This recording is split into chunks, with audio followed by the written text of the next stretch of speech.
Officer down. A Detroit police officer killed by a gunman spraying bullets with an assault rifle. Is there an answer to America's violent summer?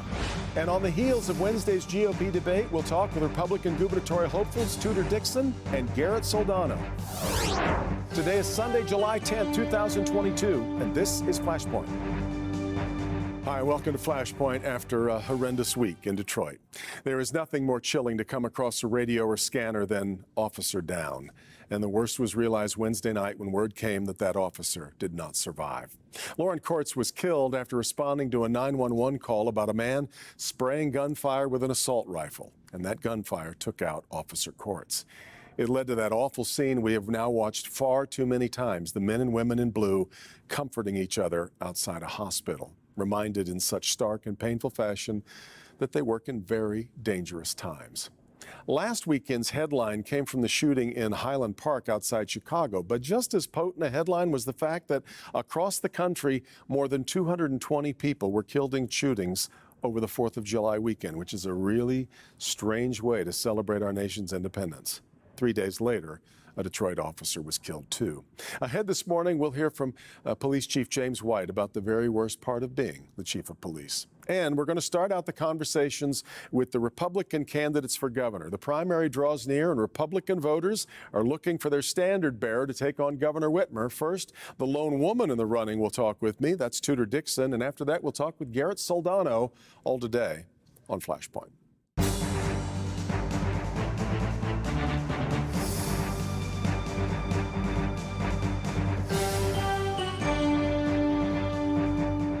All right, my conversation with Tudor Dixon in just a moment. We're going to start, though, with the awful news that we had to deliver Wednesday night. A Detroit police officer killed in the line of duty when he arrived on the scene of a man filling the air with bullets. And sadly, one of those bullets found Officer Lauren Courts. Thursday evening, I talked with Detroit Police Chief James White about the violence and mayhem our officers are facing on a daily basis. It's not about gun control. It's about controlling what happened yesterday. And the violence in these major cities around this country is like numbers we've never seen before. And even with our officer who was murdered, you know, we found out earlier today that the assault rifle or assault weapon, because technically it wasn't a rifle, that was used, this Draco, was purchased the past couple weeks. And at a time when mass shootings in this country are through the roof, we're still selling these types of weapons. There's 20 million of these kinds of rifles in America. That seems like an almost impossible task to get a handle on where they are and what they're up to. But when you come across them, if they're illegal, someone should be arrested. And that person should have absolute certainty that there will be a penalty for using those weapons. There should not be a discussion. It's not open for debate and discussion any longer. We've had already this year 300 mass shootings in this country. 300 in 2022. When are we going to get serious about this and stop making it a political discussion and make it more about a life discussion? Comments from obviously a very frustrated and pained Chief James White. Let's use that as our jumping off point now as we start our conversations with the Republican candidates for governor. Very happy to have with me today Tudor Dixon. Tudor, thanks very much for coming. After a really tough week, I pointed out earlier, just about the time you all were talking about gun policy and gun violence in your debate, this was what was happening in Detroit. You all have similar policies when it comes to guns, but after we see what happened on a night like Thursday night or Wednesday night in Detroit, what do we do about it? I think it's important to think about what the chief is saying, and that is keep these people in jail. If they have committed a crime, he doesn't want to see them back out on the streets. And these police officers way too often are getting ambushed, no matter where I am in the state. That's what I'm hearing. Our police officers are in danger because the prosecutors in some cities and some counties are letting them out. Now, not all, but that is a problem, and that's something we need to look at. The comment that you've had about gun control is that gun control to you means two hands on the gun. It seems a little cold after something like this. I mean, is there nothing we can do about trying to stem the gun violence that is not just wrecking Detroit this week, but we're watching it all over the country right now? Yeah, but let's take a look at what happened last week when you look back at the 4th of July celebration in Illinois, where you see gun control. And that's a situation where they have red flag laws.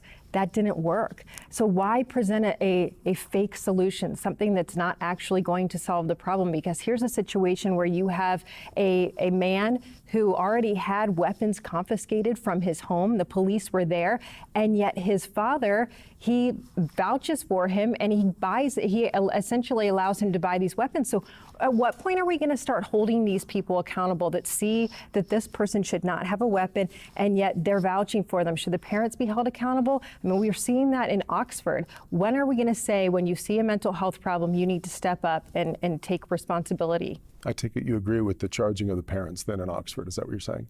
Yeah. Yeah. I don't want to spend a whole lot of time on the broader issues that will boil down to you, and if you become the nominee, you and Governor Whitmer. I think our time is better served helping Republicans understand why you're the best choice among the other Republicans. You all have many, many things in common. You all feel the same way about the last election. You all feel the same way about Donald Trump. You're all seeking his support.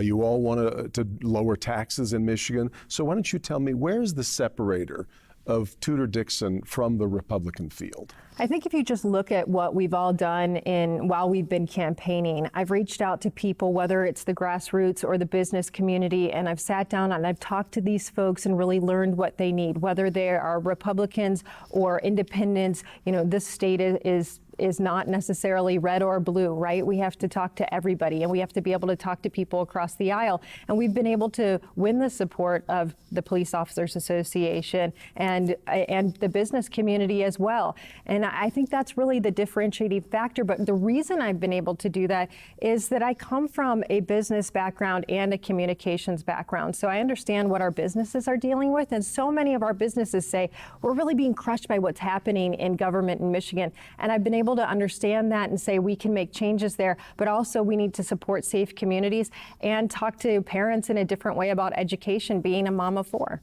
None of you have any legislative experience. Isn't that a gap in all of your resumes? I think that's why it's so important to get behind the person who is willing to make the relationships. We've heard from the other candidates that they don't want to work with the people who are elected, and yet I've been endorsed by 20 legislators. I've sat down with them.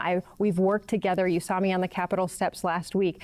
I understand what I need to do to make sure I have the right people on my team. One of the other things that you all agree on is you're all against abortions. We saw this past week that over 800,000, it looks like, signatures are going to be delivered on creating a constitutional amendment in the state.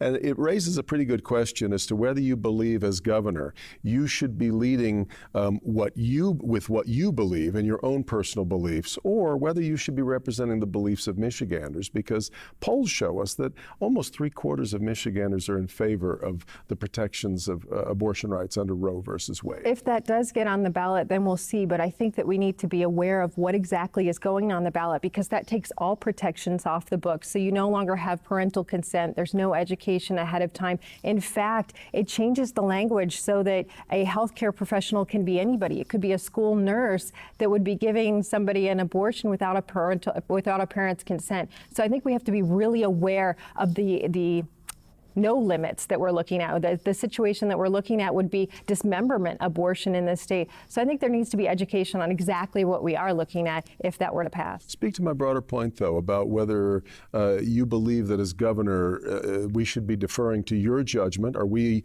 electing your judgment, or are we electing your representation of the beliefs of Michiganders? I would follow the law. So the law on the books right now is that we have an abortion, no abortion, with the exception of life of the mother. Obviously, if suddenly this were on the ballot and the people of Michigan vote this in, then that's beyond the governor's control. You know my position on abortion. I've been very clear. I agree with the 1931 law. If the people of Michigan were to vote something else in, that's, like you said, in the Constitution, but that's not what I'm hearing. Another thing that is something that you all have in common, you all want to lower taxes on Michiganders, but there's very little specificity. It's one thing to lower taxes at the federal level and not worry about what it does to our debt.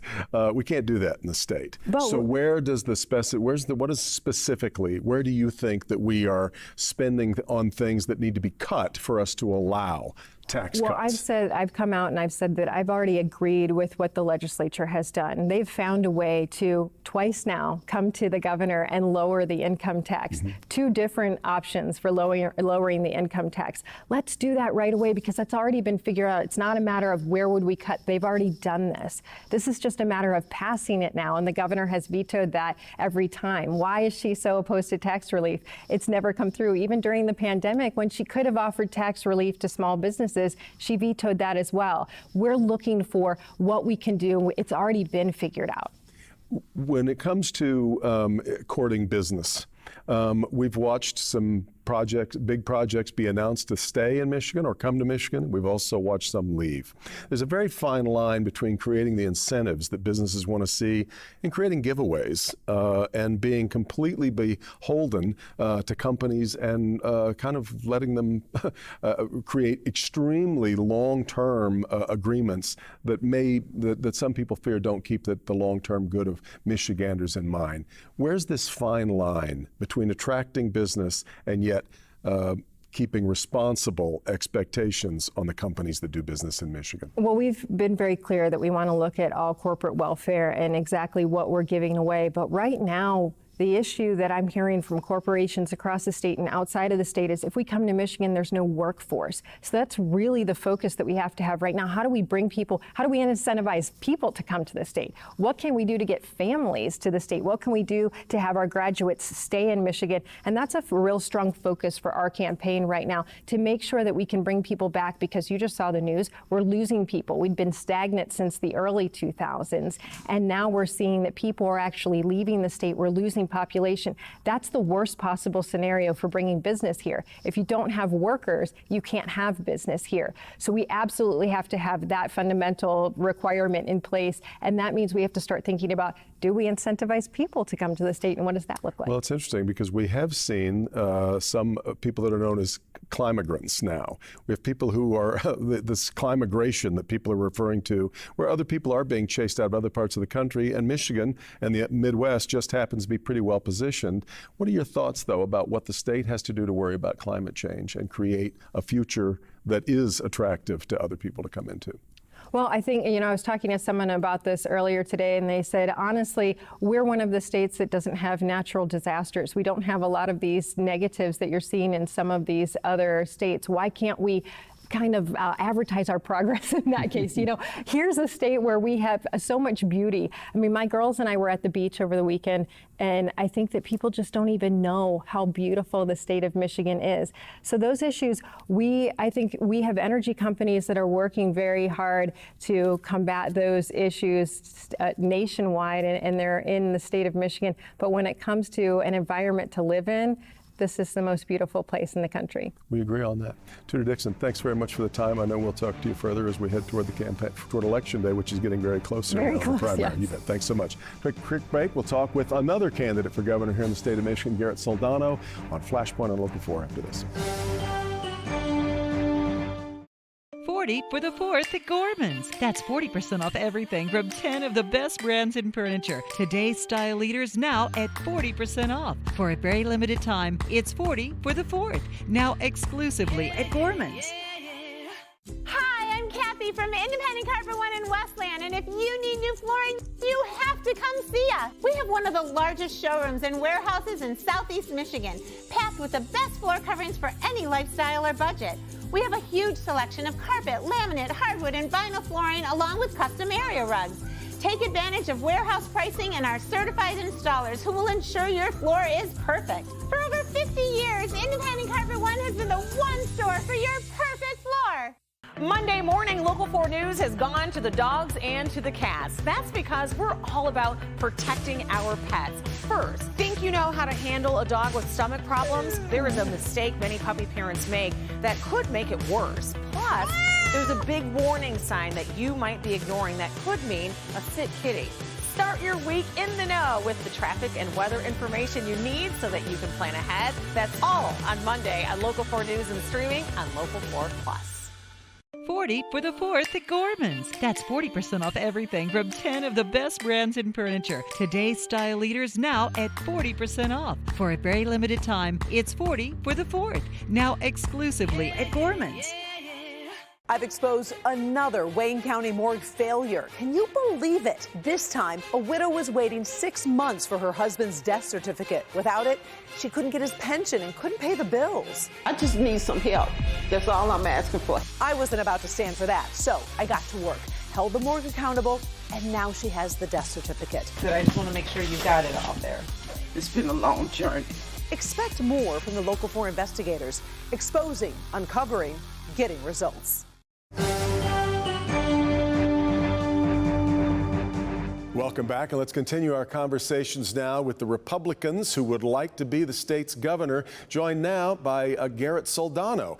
Garrett, really good to have you on the program, and as I mentioned off the top earlier with Tudor Dixon, I think my job here is to help Republican voters distinguish between the Republican candidates right now. So we know that there are a lot of things that you all agree on, and one of those is guns, but given what happened this past week in Detroit, I do want to start with your thoughts on what we can do to stem the tide when it comes to gun violence in America, which right now is an everyday horrible occurrence. Yeah, that's one thing we have right now is a lot of bad things happen, a lot of evil people doing evil things. And so what we don't have is a gun problem. I believe we have a mental health problem, and we have to put more emphasis on mental health. We have to put more emphasis on social media when these people are posting images of themselves and saying things and doing violent behavior on social media. We really need to put an emphasis on there to prevent these things from happening. That's for sure. Well, then, in fact, we don't see very much support among the candidates for red flag laws. That would kind of speak to that sort of thing, wouldn't it? To help us prevent, when we see signs of trouble, to be able to take action against them. Well, the problem with the red flag laws is who's going to be enforcing these, especially with the judicial system. And we're all finding out now that these judges, hey, some of them aren't basing what the law says. Some of them are basing off their own political belief systems, and that's unfortunate. But gun control is not the solution to this. Just look what happened in New York with the evil person that shot up the grocery store. Look what happens in Chicago at every single weekend or every single day. I call it Shot-Cago now because Chicago has the most mass shootings than any other city in our union. So again, the emphasis must go on mental health. We need to get to the root of the problem. That's focusing on family, focusing on God, and putting these things back into the family unit. That's for sure. So you don't see any correlation between the fact that the United States, the country with the most guns per person in the world, also has this kind of a problem? No, I do not. I still feel that we have a mental health problem. Well, let's move to. I want to move to one other issue that you all do seem to agree on. But given what happened this past week, we just saw, as I mentioned in the last segment, we just saw that we're going to have more than 800,000 signatures, it appears, moving forward to try and put an abortion measure on the ballot. Most Michiganders, by most polls, show us that up to 3/4 of the state is in favor of the protections that were provided under Roe versus Wade. You don't. Does that put you out of step with most Michiganders? No, I really feel that, I'm unapologetically 100% pro-life. And, I'm going to back that 1931 law. And what's happening right now with the governor is she's filed an injunction to tell these prosecutors to not enforce that 1931 law. And I really feel right now that's a bipartisan issue, whether you're pro-life or pro-choice. We want elected officials who are going to honor that law and enforce that law. And as governor, you should not just be bypassing that because the judicial system does not make these laws. The legislature does, and we have a governor, again, bypassing the legislature, just like she did in 2020. And so if you want to change the law, you work with the legislature, or you do a citizen's petition of what they're collecting signatures right now and have that go in front of the legislature, and that's how these checks and balances work in our state government. Well, a question that I always enjoy asking people who are running for office was one that was kind of framed by Edmund Burke many, many years ago, and I guess the question is, when it comes down to brass tacks, do you believe that it's your job to put forward your beliefs, act on your beliefs, your opinions, or is it better to represent those of the state? which is a particularly acute question on the abortion question. Your job as governor is to govern all people, and your job is to make sure that people's rights are not trampled on. That's what you're elected to do. And so, yes, you must govern all people. And if the law gets changed, obviously, I'm going to follow that law because that's what you're supposed to do in our system of government. Yeah. You're all in favor of seeing tax cuts for Michiganders, but it's been hard to get exact determination on exactly where the specificity would be on where we would cut spending then to make those tax cuts possible. Where do you've talked about doing an audit of state spending, which I think some people would argue is what the state budget process does every year. Where do you want to cut? No, it's forensic accounting. That's what we need to do, not an audit, actual forensic accounting. And we need to go line by line because what's happened over the past decade, I think 50 out of our 83 counties have lost population. These are people leaving the state. These are businesses leaving the state. We need to attract those businesses back. So our population is decreasing. However, our spending under a Republican-led legislature, by the way, has increased, I think, 33%. So we have a spending problem. So we need forensic accounting done, and we need to go through every single department, and we need to find out where we can cut these taxes, and then we need to start competing with these other states, and we need to eliminate the state income tax. Well, eliminating the state income tax would blow a massive hole in the general fund, and that also points out a question that I was just asking Tudor Dixon. Where is the fine line between recruiting businesses and creating policies that give away the farm, where they are completely exempt from a lot of taxes and a lot of responsibility, some would argue? Well, I tell you what, if you look at the states who are taking our jobs right now, like Tennessee, Indiana, Florida, and Texas, that's who we're competing with. And if you look at Florida, I call it the trifecta. We have Florida, who has tourism. We have Texas, who has oil. And we have Tennessee, who is a business-friendly state. Well, if you look at Michigan, my goodness gracious, we can be the powerhouse of this union if we just get the right leadership and foresight to make that happen. Holy cow, do we need to put an emphasis on our tourism again? What better state to raise a family? What better state to come and visit all year round than Michigan? So we can compete with Florida with tourism. And look, we have the largest natural gas reserves or the storage capacity in the union. And so Texas has oil. We can invest into natural gas, and we can invest into long-term energy-dense solutions like nuclear. So now we're competing with Texas. In Tennessee, the business-friendly state, by cutting regulations. I've been talking to dairy farmers, and they keep telling me the same scenario. These small farmers cannot operate and grow their businesses because of the regulations. They could easily go down to Tennessee and create a much bigger farm and get a lot more money by going down there. So we need to get big government's boot off our neck. So if we do those three things, business-friendly, long-term energy-dense solutions, and make sure that our tourism, then we're going to attract these businesses back. And with these businesses come jobs, the jobs comes families, and that's what will increase tax revenue. If we don't start attracting these folks back to the state of Michigan, we're going to be dead in the water. Try to help me understand where you think the real distinction is between you and the other Republican candidates right now that are vying for this nomination. You don't have any government or especially none of you have legislative experience, which I think you all think is a feather in your cap. But describe for me what you think is the real distinguishing point between you and the other four. Yeah, with no political experience, I wear that like a badge of honor, like I'm sure the other candidates do. But what I'm bringing to the table is leadership. You know, I'm not backed by the establishment. I'm not bought and paid for by the establishment. I'm bought and paid for by the people. That's who I work for, and that's who I'll continue to work for, because that's where all of our funding comes from right now, is from the people of the state of Michigan. But that's leadership, and we need leadership now. We need unity, and I've been standing up against Governor Whitmer for the past 2 years and 3 months, while all the other candidates were sitting in the shadows, sitting on the bleachers, hiding in the basement. I've been on the front lines holding Governor Whitmer accountable for everything she has done and what she continues to do, and that's what people want now. They want real, and they want unity, and they want leadership, and I'm the candidate to get it done. And I'm the only candidate on stage right now who actually went up against Governor Whitmer and has beaten her. I'm 1-0. And if you want to beat Governor Whitmer, I'll be 2-0 in November. I've only got about 30 seconds or so left, but talk to me about how we get everybody back together. We are so bitterly divided. In fact, the same governor that you're talking about has some very ardent supporters as well. How do you get us all to sit down at the same table? Yeah, that's a great question. It's time for conversation again, folks. We got to get away from, if I don't agree with 100% that you do, then I'm going to attack you, I'm going to cancel you, I'm never going to talk to you again. We got to get away from this one issue voting and this one policy. It's time for conversation. And it's time to have difficult conversation from a variety of different people and backgrounds and experiences so we can move not only our state forward, but our country forward. And I'm the candidate to get it done. Getting very close to the primary, Garrett Soldano. I'm so glad we had a chance to sit down and talk today. Thanks so much for the time. Thank you, sir. God bless. Thank you. We'll be back with more on Flashpoint right after this on Local 4. We were just spinning. We just didn't know what was going to happen next. At Simasco Law, we deal with these issues every day, especially elder law. Pat went to work for Fran.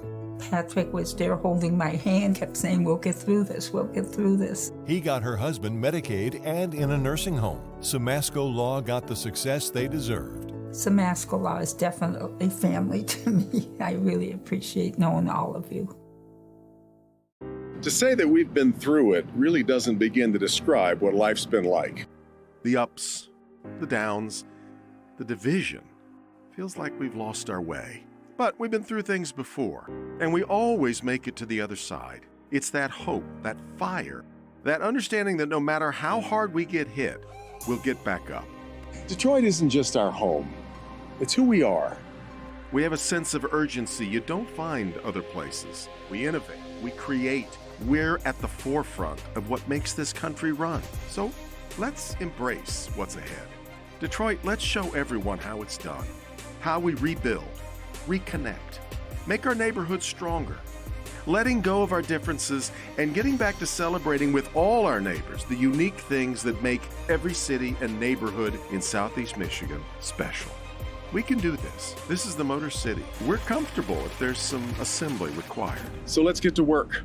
Hey, want in on a cool club? Become a WDIV Insider. You'll get a voice in Local 4's news coverage, fun giveaways, access to exclusive content, and more. And membership is free. Just go to clickondetroit.com/insider. We think you'll like it. First at 4, expect more. Get the very latest on developments in Metro Detroit on Local 4 News, first at 4, then on Inside Edition. The famed 22-year-old singer with the bones of an 80-year-old. She won renown on America's Got Talent. Her heartbreaking medical ordeal. How someone so young can get a disease associated with old ladies. What you need to know. Then, Christmas in July.